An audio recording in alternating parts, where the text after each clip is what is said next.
একজন গভর্নর কখনো কেন্দ্রীয় সরকারের এজেন্ট হতে পারে না। কল্যাণ ব্যানার্জির কথার কোনো দাম নেই। কল্যাণ ব্যানার্জিকে মদন মিত্রর মতো মানুষ যে ভাষায় আক্রমণ করে, যাকে চরিত্রহীন বলে তার দলের নেতামন্ত্রীরা, মাতাল তোমায় জানতে হবে আগামীকে মানতে হবে বলে তার ছাত্র যুবরা তাকে গালাগালি দেয়, তাহলে তার নিয়ে আমরা কি বলবো? তার ছাত্র যুবদের জিজ্ঞাসা করুন, মহুয়া মৈত্রকে জিজ্ঞাসা করুন কি বলেছে। শুয়োরের সাথে তুলনা করেছে, বিজেপির কেউ তো করেনি, মহুয়া মৈত্র করেছে। তো এই মানুষটার কি গুরুত্ব আছে বলুন? যার দলের মহিলা সাংসদ তাকে পশুর সাথে তুলনা করে। এগুলো কল্যাণ ব্যানার্জি বলে, কারণ কল্যাণ ব্যানার্জি জানে যে কল্যাণ ব্যানার্জির কোনো দাম নেই তৃণমূল কংগ্রেসে। দুদিন পর কাঁদে, 3 দিন পর কাঁদে যে আমি দল ছেড়ে চলে যাব, মমতা ব্যানার্জির জন্য দলে আছি, এরপর আবার দল থেকে চলে যাব। এই কল্যাণ ব্যানার্জি এগুলো কাজ। কল্যাণ ব্যানার্জি দলের মধ্যে দাম বাড়াতে চাইছে। কল্যাণ ব্যানার্জির কোনো কথার কোনো গুরুত্ব নেই।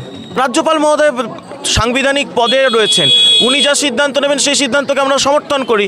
কিন্তু কল্যাণ ব্যানার্জির মতো একটা মাতালের কথার গুরুত্ব দিয়ে রাজ্যপাল অ্যাক্ট করছেন, এটাই আমার কাছে দুঃখজনক লাগছে। একটা মাতালকে একজন সাংবিধানিক প্রধান গুরুত্ব দিচ্ছেন, এটা দেখতেই খারাপ লাগছে। হ্যাঁ, ভর্তি আছে, তাতে কোনো অসুবিধা নেই, রাজ্যপালের অসুবিধা নেই। কল্যাণ ব্যানার্জির কী সমস্যা হচ্ছে? কল্যাণ ব্যানার্জি মোদির পা ধরে রাজ্যপাল হতে চাইছেন?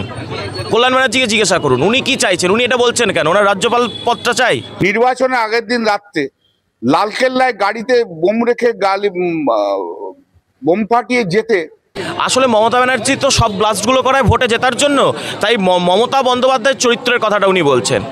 আসলে যেভাবে করে যা করে যেতে সে সেই কথাটাই বলছে। মমতা ব্যানার্জি যেহেতু মানুষকে খুন করে মানুষের লাশ নিয়ে রাজনীতি করে ক্ষমতায় আসেন, সেই সিঙ্গুর নন্দীগ্রাম থেকে শুরু করেছেন, 2021-ও জিতেছেন মানুষের লাশগুলোকে নিয়ে, এখনও তাই করছেন। সাংসদ পদ খারিজ নয়, ওকে তো জেলে ভরা উচিত। ও কেন এতদিন কেন বাইরে রয়েছে?